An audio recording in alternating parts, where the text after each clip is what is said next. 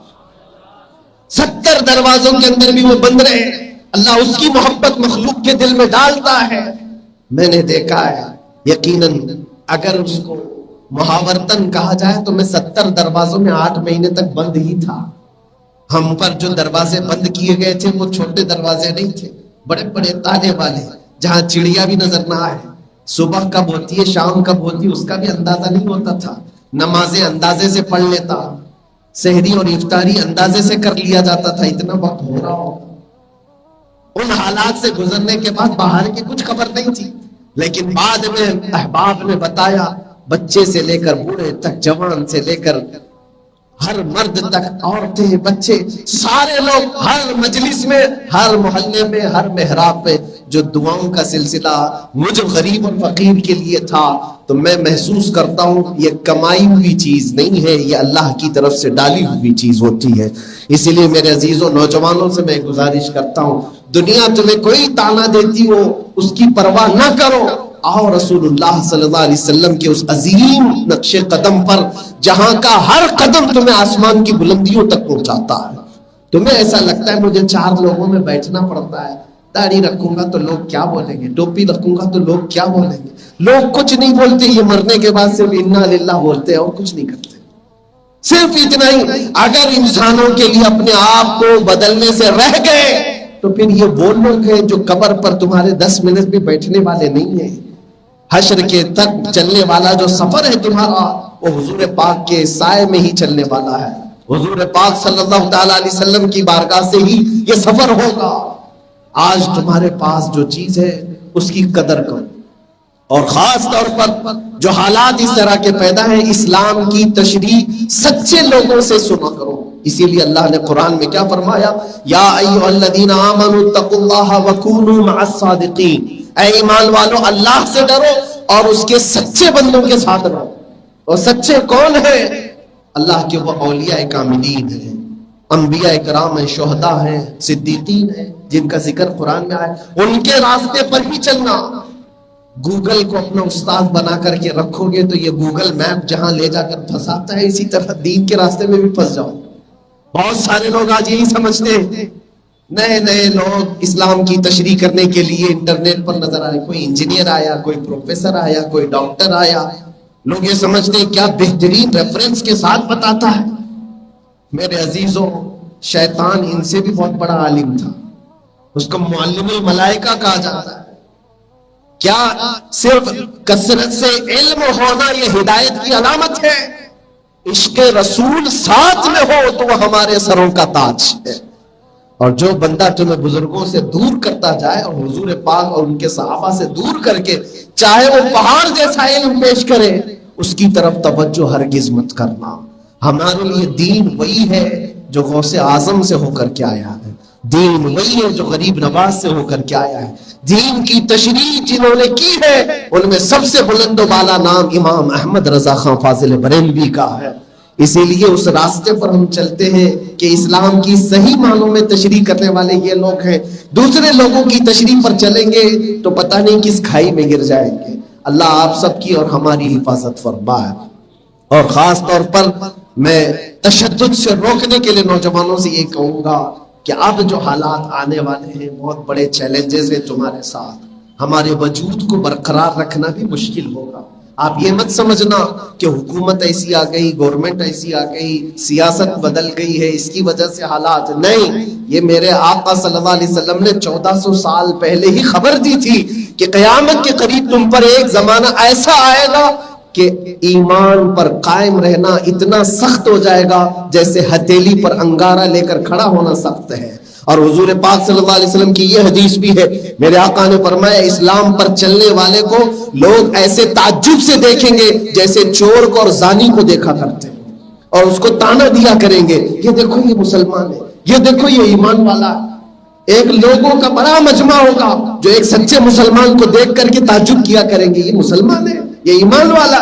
وہ دور آئے گا جس پر تمہیں قائم رہنا بہت بڑا چیلنج ہے۔ اور اللہ کے نبی صلی اللہ علیہ وسلم نے یہ بھی فرمایا دجال کا ظہور آئے گا، اس سے پہلے حق کو باطل اور باطل کو حق بنا کر پیش کیا جائے گا، اور لوگ اس کو ماننے لگ جائیں گے، حق بات کو لوگ اتنی مرتبہ جھٹلائیں گے، اتنی مرتبہ جھٹلائیں گے، جھوٹ بول بول کر کے 100 مرتبہ کسی حق بات کو لوگوں کے ذہن میں بٹھانے کی کوشش کی جائے گی کہ یہ جھوٹ ہے، یہ جھوٹ ہے، جو آج میڈیا کر رہی ہے۔